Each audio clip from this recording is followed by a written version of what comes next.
What's good, Clutter people? Welcome to the channel. It's your boy, Bubbling, and I got a question for y'all. What are your thoughts on internet money? Put it in the comments, and then after this little talk we got on the video, then we'll see how it's changed. Maybe it hasn't, maybe it has. But this topic came across me when I saw on Twitter that hella people were hating on Taz Taylor, that is, who is the CEO of Internet Money, co-run with Nick Mira, or Nick Mira is the main producer. I'm not sure what their business dealings are, but they were hating on him and Internet Money because Ken Carson, one of Playboi Carti's, or like his star artist basically right now, who I said is going to be one of the mainstream artists soon.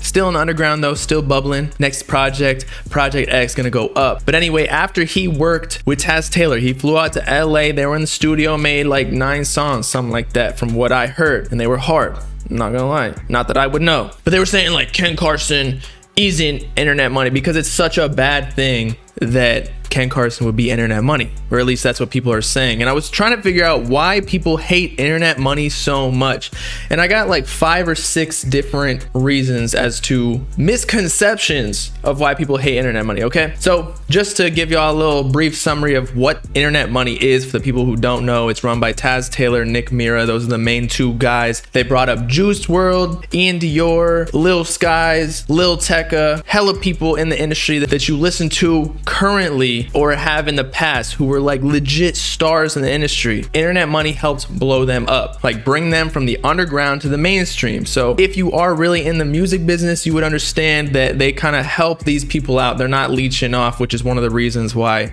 people hate them, but we'll get into that a little bit later. So firstly, the main reason that people hate Internet Money is because they think that they build industry plants. They just take people with no talent, no organic growth, and just give them a hit, basically, you know, write a song for them or get a song from somebody else, smack like a cliche emo rap beat on it, and call it a day. Maybe give them some clothes, maybe give them a deal, make them look poppin', get some promotion from FaZe or some of these other big groups that have hella clout. And while you may have somewhat of an argument in some cases, because you know some of them are questionable, say like Ian Dior being the main proponent of this argument, when it comes down to it, they're just a business. And every single label essentially does this. They'll take social media stars though, people who are legit have no talent, like say Lil Pump, who, you know, he had some hard songs, but let's be real, he low-key has no musical talent. They got Bad Baby.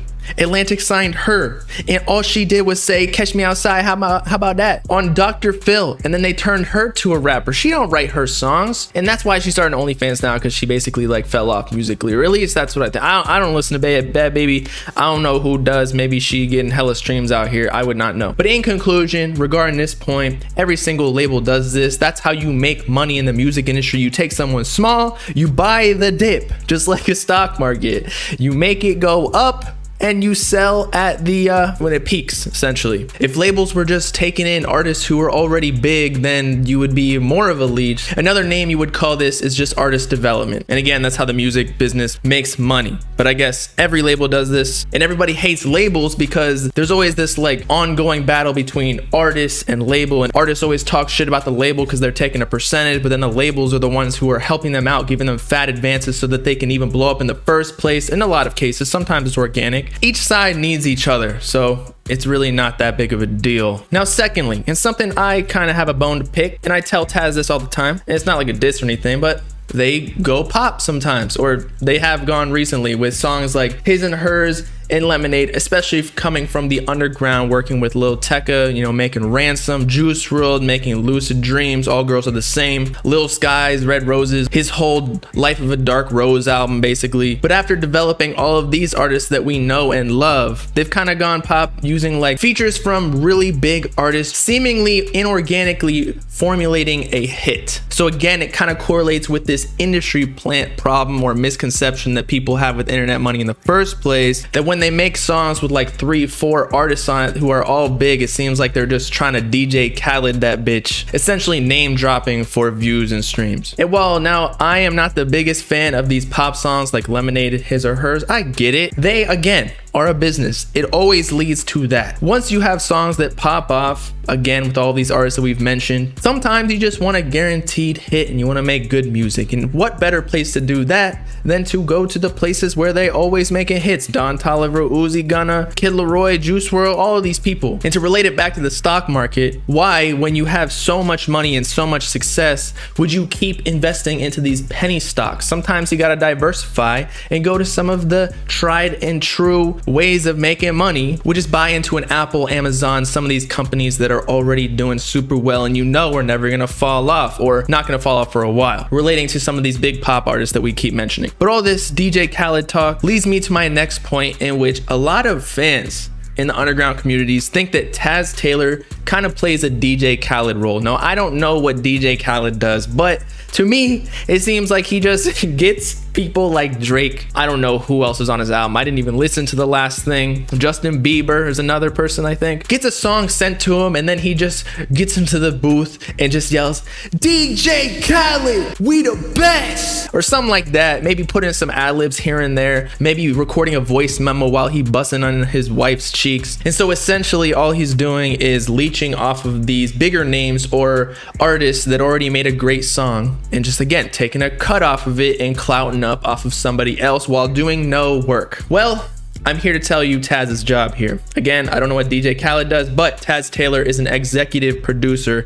And while he may not make beats currently, he did put in the work a long time ago and was making beats with Nick Mira before this whole internet money concept, in the studio, plugging in different 808s and different sounds to make cool beats. That's how he first started in the industry. Before he created his own label, he was a published producer. However, what he found out was that when you're a published producer, you're essentially not making as much money as you could if you were your own label and or producer collective, where he can outsource some of these jobs and actually come out with a better result. Because if you got 10 producers working on one beat, likely the beat is going to come out way more fire than if there's just one person, plus in way less time, plus they can increase the output as well, especially if like one person specializes in 808s, one person does fire guitar melodies, the other person does rage shit, etc. And so with this, he found out where the money actually was, which was creating a label rather than being one producer, where he can 10x his money, all the while being an executive producer, which is his official role, in that his skill is being able to tell if a song is hot or not. Pause. It's kind of like what we talked about in the Rushmore video earlier today or yesterday, whenever I posted that, in which Drake or Travis Scott may not write any of their songs. However, when they get this song sent to them, they can tell which one is going to be fire, which one his fans are going to like, or which one's going to suit his voice the most and his cadence and his producers, and then actually execute on that song. So relating back to Taz, he has a bunch of artists and producers signed to him, and he can kind of tell based on his knowledge of the industry, all the data he's received from the songs he's released, of which songs out of say 20 that he's given is actually going to be fire and which one to release. In fact, a lot of artists, and I'm not going to name them because I don't want to like screw anybody over, will literally hire Taz just to oversee the project. Kind of like how with Cardi, right? Whole Lotta Red. Kanye West didn't necessarily produce any of the songs specifically. Maybe he did. I'm pretty sure he didn't do any beats specifically because it was like Starboy, Out of Town. Even Ken Carson did something on there. Filthy. But what Kanye helped Cardi do is pick which songs fit where, you know, the track list, composition, maybe some post-production, and just overall creating the album, the whole process of how to do it. Things that I can't even comprehend to explain to y'all because I don't even know. I don't even think Kanye or Taz knows. They're just sitting there like, yes, this is hard. No, it's kind of just a feeling and gut thing that not a lot of people have. And that's why there's only like one Drake, one Taz, one Kanye. So in conclusion, regarding this point, Taz Taylor is an executive producer. He knows what he's talking about. He could make a beat if he wanted to. He just has producers underneath him helping formulate different ideas so that he can create as much output as possible. And with more output creates more quality because he has a larger selection. And by the way, for all the people that think that Taz is just like leeching off these people and some of these fans don't fuck with, like Ken Carson fans don't fuck with Internet Money or Taz. Ken Carson and Taz like talk on the phone, and Taz talks to a lot of these people on the phone. He has a relationship with like pretty much everybody in the music industry. Now he butts heads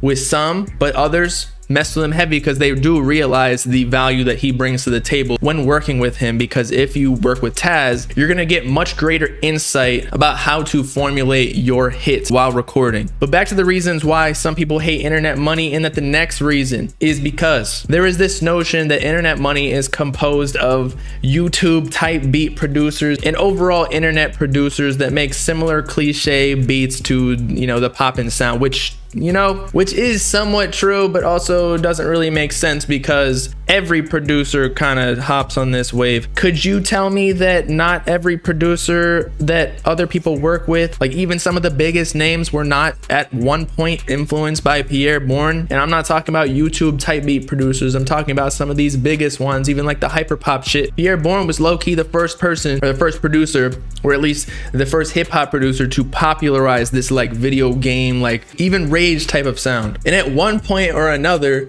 to become a producer that works with a lot of these favorite artists in the underground or even mainstream, even K-Swab, Trippie Redd, they all found these beats from YouTube type beat producers. There is so much talent on YouTube and just the internet in general, because if you're not on the internet, then you're not going to be found. So it's low-key a necessity. So to say that Internet Money is just composed of YouTube type beat producers literally don't make sense, because if you're not on YouTube, or you weren't at one point, you're just dumb and you don't know how to market your career. But in relation to that, I do see people's point saying that these YouTube producers all, at least at one point, made kind of the same sound, which was like this guitar melody sample. I don't know what it is. I'm not like a sonic professional, but for like a few years after the Juice WRLD, Lil Skies, all of these emo rap songs were popping off, that's pretty much all, and Ian Dior, that's pretty much all Internet Money was making for a while, because it was working. So they just kept making and making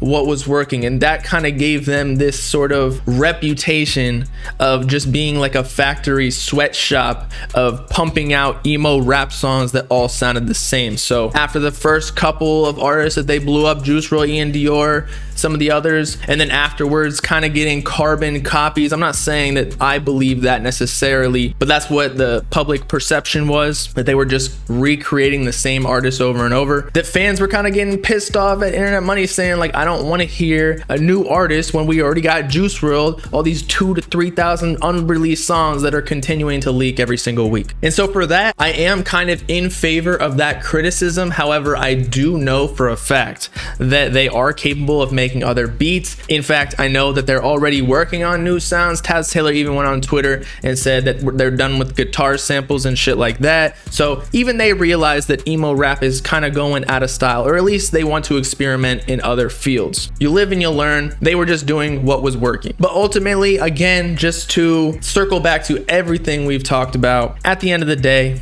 the music business is a business, and that's all Taz Taylor and Internet Money is trying to do. They are technically a record label and or artist, however you want to look at it. They're getting royalties off streams, publishing, everything, working with all these artists, producers. And so everything they've done with all these criticisms that they've received is just to maximize profit, getting their music out there, making the biggest hits as possible, trying to please as many people as possible. And no matter what, when you reach a lot of people, as they've done, there's always going to be haters. And that's essentially what they've gotten. Just as I myself have received, just as Drake has received, and he's like, you know, the most selling artist ever. Just as Lil Uzi Vert has, just as Cardi has, everybody has haters. But given Internet Money has been exposed to so many different audiences, working with so many different artists, I feel like they've gotten a little bit more hate, like a higher percentage of it. But hopefully with the information that I have presented, knowing Taz, actually meeting him and seeing the process, dude is literally in the studio like all fucking day. Dude does not stop working. Low-key, every time he's tweeting, he's in the studio. Every time you call him, he's in the studio. So knowing all that, I know that a lot of these misconceptions about him are definitely untrue, especially the one with him being like a DJ Khaled just leeching off people, because low-key, he be reviving some people's careers by working with them, and in general putting on people's careers by working with people even with as low as like 1,500 to 2,000 followers on Instagram. Now, is he doing it for money? Of course, but he also wants to make a good song. Who doesn't want to make money and make good music. Poor people. That is who. And so with that, it's your boy Bobby Lamb signing off on my internet money grind, because I just invested into some more Cardano and that shit up. Bought the dip, just like internet money be doing with all of these underground artists. Let me know in the comments your final decision on internet money after all the information presented. Make sure to like and subscribe to join the Bob Gang if you with it. Peace out, clay people. Know what I'm saying?